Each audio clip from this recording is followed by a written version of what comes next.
We believed we deserved better, and it turned out we did. Right? Diamond Dallas Page became WCW champion on a couple of occasions. Stone Cold Steve Austin became the biggest star in the history of the sport. And I became a 3-time WWE champion, holding on to that title for a total of 49 days.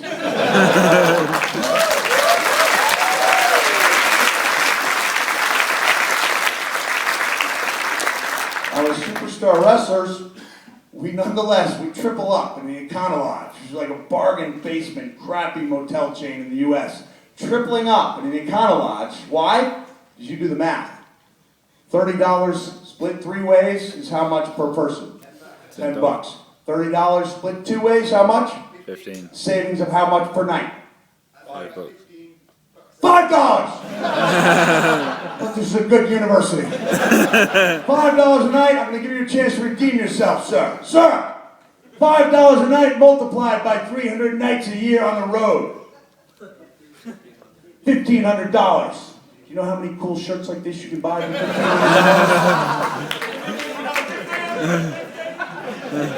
That's a cheap shot. Buy like 2. Alright? A lot of expense goes with a shirt, Santa, surfing on it. Nonetheless, despite the fact we were saving $5 a night, Stone Cold and I decided we had to lose Diamond Dallas Page from our trio because he did some weird things on the road. Did you know that he was the first person to introduce thumbtacks into the world of professional wrestling? Did you know that? Man, did you? He didn't use them in a match. He used them to thumbtack the blinds to the walls in our crappy motel room. It was not to let in even the faintest ray of sunshine or man-made light. That's a peculiarity, not necessarily a problem, right? The problem was, he was one of those random white guys who likes to be naked in his hotel room for no apparent reason. I mean, I've been with other guys who like to be naked with reason, and he wasn't one of them. Not that everybody's pecker checker, but he's just a normal white dude. I tried to talk him into wearing clothes, and he was like, "Bro, they get in the way." You didn't say what? In fairness, Diamond Dallas Page, he wasn't completely naked. He would wear some type of like saran wrap or glad wrap. I think you have a different name for here, around his knees. She helped lubricate his joints. So in the darkness, you couldn't actually see him. You could hear him as he walked, crinkling as he went. Steve and I realized, in retrospect, the mature decision would have been to talk to Dallas about his nudity and told him if he didn't put clothes on, he could no longer room with us. Instead, we decided to take a different tact. We decided that we would emotionally crack Diamond Dallas Page, psychologically torture him to the point where he would request removal from our room. It started out innocently. It was a prize fight. Started out with a couple of key jabs. 50 miles into a 7-day-long trip into the deep southern part of the United States, Stone Cold said, "My wife wanted me to pick up a couple antiques while I was on the road."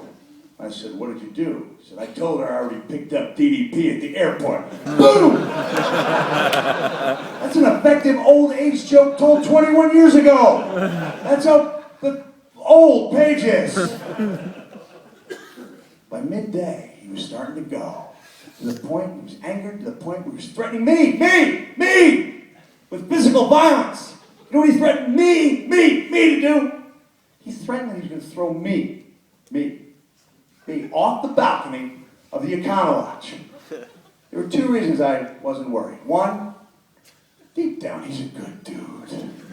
He does the DDP yoga. He saves lives. He probably saved Jake the Snake's life, right? Trying to breathe new life into Scott Hall. I didn't think he'd actually resort to physical harm.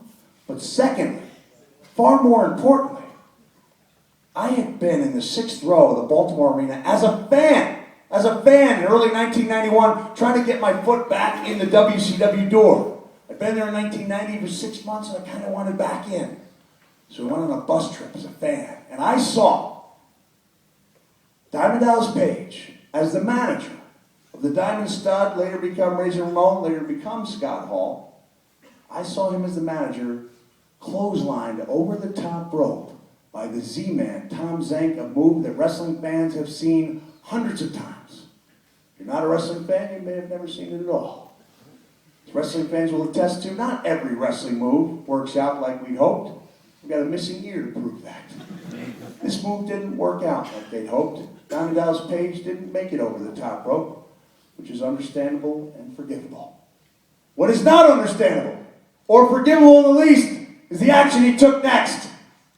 Diamond Dallas Page didn't make it the first time. With Tom Zank helping him, he attempted to throw himself over the second time.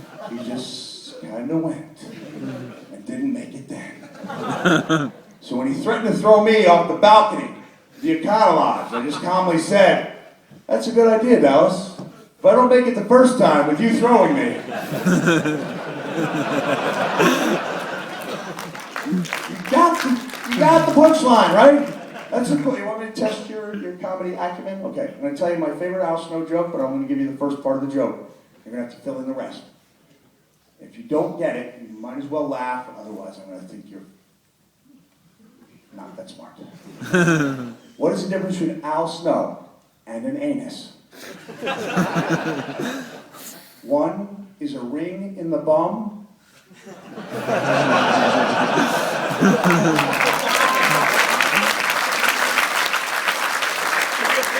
All right, this one has a punchline I fill in. What's the difference between Al Snow and the 100 Years' War?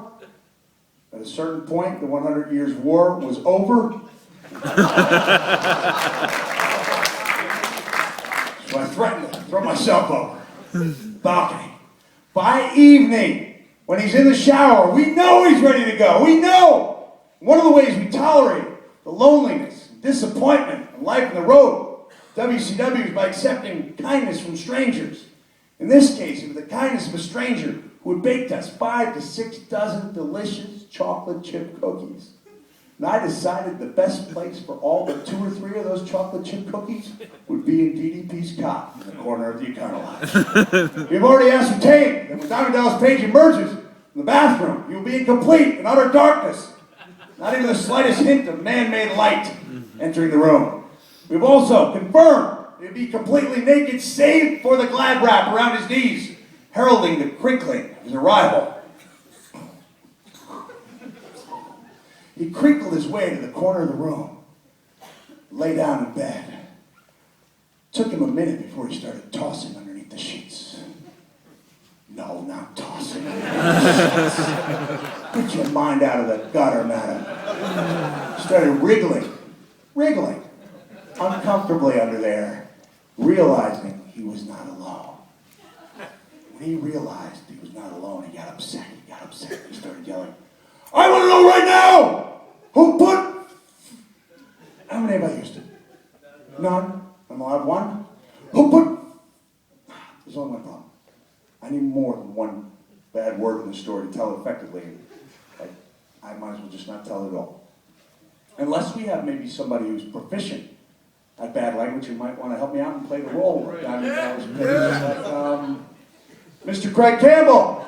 Craig Campbell, ladies and gentlemen!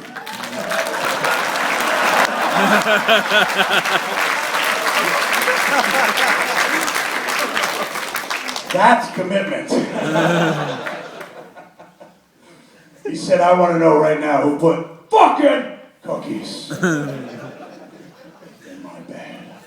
I said, "I want to know right fucking now who put fucking cookies in my bag. I want to know right fucking now." Sorry about that, Craig. Who put fucking cookies in my fucking bed? You motherfucker! I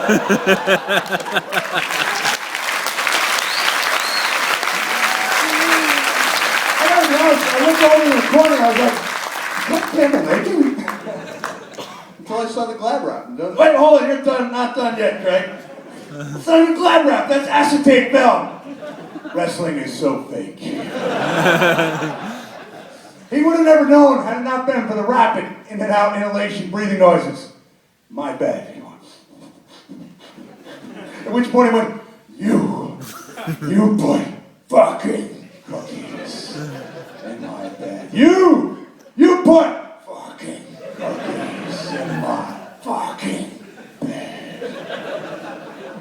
and I could hear him rustling, gathering up as many of the offensive crumbs as he could in his arms, somehow finding the grit, the determination, and the skill to gather up the cookies, walk to my bed, toss back my sheets or throw back my sheets, put them in my bed, and he started jumping up and down at me, shouting, "There!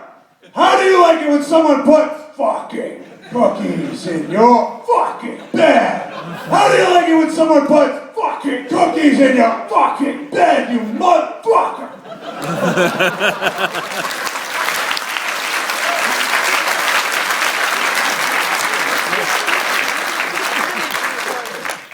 Greg, I don't want to overdo the author thing, but I thought the question was merely rhetorical.